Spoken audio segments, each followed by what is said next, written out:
Assalamualaikum warahmatullahi wabarakatuh. Perkenalkan, nama saya Khalili Rima Kusofa dengan NIM 186222 dari kelas Biologi C. Nah, teman-teman, pada video kali ini saya akan menjelaskan materi genetika yang bertema penentuan jenis kelamin dan seks linked kromosom.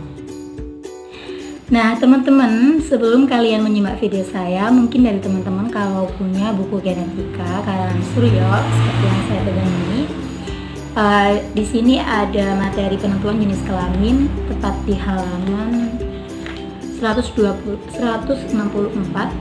Nah, karena saya pakai buku referensi ini ya, teman-teman.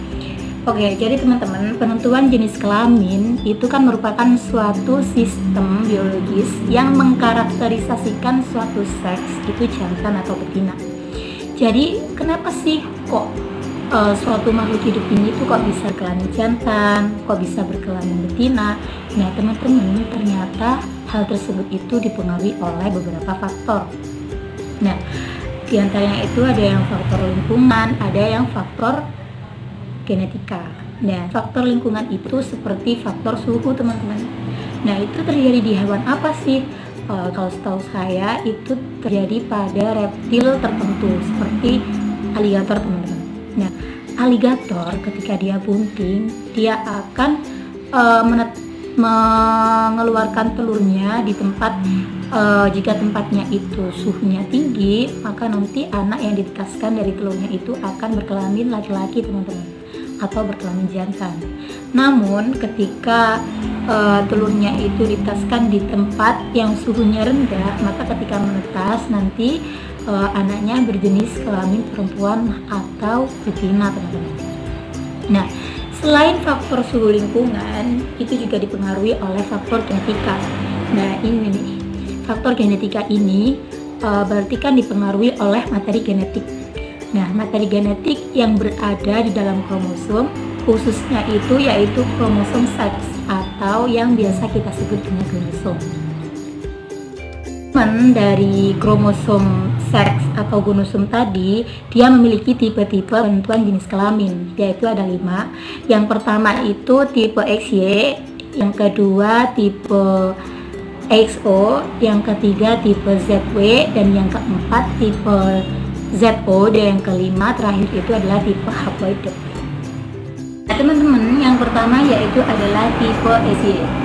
Nah, di mana tipe XY ini bisa terjadi di mamalia, di manusia, dan juga di serangga tertentu seperti Drosophila atau yang sering kita kenal dengan lalat buah.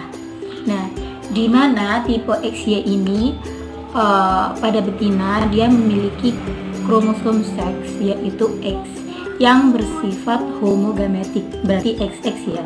Sedangkan pada jantan dia memiliki tipe kromosom seks XY bersifat heterogametik. Nah, pada manusia dia memiliki 23 kromosom berpasangan, 22 autosom, dan satunya lagi itu kromosom seks yang penentu jenis kelamin laki-laki atau perempuan. Nah, jika ovum dibuai oleh sel sperma yang membawa kromosom X, maka anak yang dihasilkan dia akan berjenis kelamin perempuan. Tapi jika ovum dibuai oleh sel sperma yang membawa kromosom Y, maka anak yang dihasilkan yaitu berkelamin jantan. Yang kedua yaitu adalah tipe XO, di mana tipe XO ini biasa terjadi pada ordo Orthoptera dan ordo Heteroptera. Contohnya yaitu belalang dan kecoa. Nah, belalang dan kecoa ini tidak memiliki kromosom Y, sehingga untuk penentuan jenis kelamin dia menggunakan kromosom XO.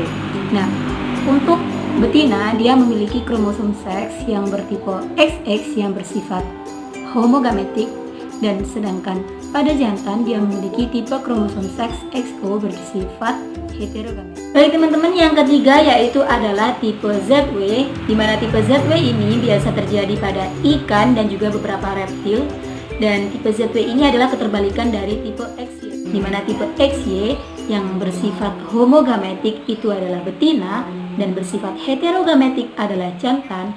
Pada tipe ini yang bersifat homogametik adalah jantan, sedangkan yang bersifat heterogametik adalah betina. Nah, untuk menghindari kekeliruan, maka simbol pada tipe ini diganti dengan simbol ZW. Jadi pada jantan dia memiliki tipe ZZ dan pada betina dia memiliki tipe ZW. Keempat adalah tipe kromosom ZO, di mana tipe kromosom ZO ini biasa terjadi pada unggas. Nah, pada unggas dia tidak memiliki tipe kromosom W, sehingga untuk menentukan jenis kelaminnya dia diganti oleh kromosom ZO. Nah, pada betina dia memiliki kromosom ZO dan pada jantan dia memiliki kromosom ZO. Teman yang terakhir, yang kelima, yaitu tipe diploid dan haploid. Nah, tipe ini biasa terjadi pada ordo Hymenoptera, contohnya yaitu lebah. Nah, pada tipe ini jenis kelamin itu ditentukan pada sifat ploid, di mana apabila sel telur dibuai oleh spermatozoa, maka anak yang dihasilkan yaitu akan berkelamin betina atau bersifat diploid. Namun kebalikannya, jika sel telur tidak dibuai oleh spermatozoa, maka anak yang dihasilkan adalah berkelamin jantan atau bersifat haploid.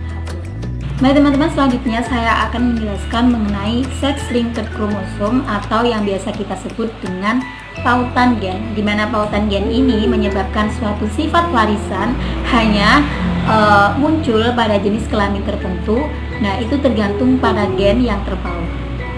Nah, biasanya pautan gen ini terjadi pada makhluk hidup, yaitu pada manusia dan juga pada hewan. Nah, baik yang pertama yaitu pada manusia. Nah, pada manusia ini pautan gen bisa terjadi pada kromosom seks X dan bisa terjadi pada kromosom seks Y. Nah, contohnya yaitu gen penyakit hemofilia. Gen penyakit hemofilia ini kan menyebabkan gangguan pendarahan karena disebabkan oleh faktor kurangnya pembekuan darah. Nah, di mana gen H itu terpaut oleh kromosom seks X, sehingga hanya terjadi pada laki-laki saja. Kenapa begitu? Karena bersifat lateral kalau terjadi pada perempuan. Meskipun itu terjadi pada perempuan, tapi itu hanya bersifat karir atau sebagai pembawa dan yang akan diturunkan kepada anak laki-laki. Kemudian gen penyakit hipertrikokis, di mana gen H itu terpaut dalam kromosom seks Y, sehingga gen ini menyebabkan pertumbuhan rambut tidak normal pada bagian tubuh tertentu, dan penyakit ini hanya terjadi pada pria. Yang kedua yaitu pada hewan, contohnya yaitu warna pada mata Drosophila atau lalat buah dan juga warna bulu pada kucing. Warna merah pada mata Drosophila itu disebabkan karena gen W terpaut pada kromosom seks X. Namun jika gen W terpaut pada kromosom seks Y, maka yang dihasilkan adalah warna mata putih.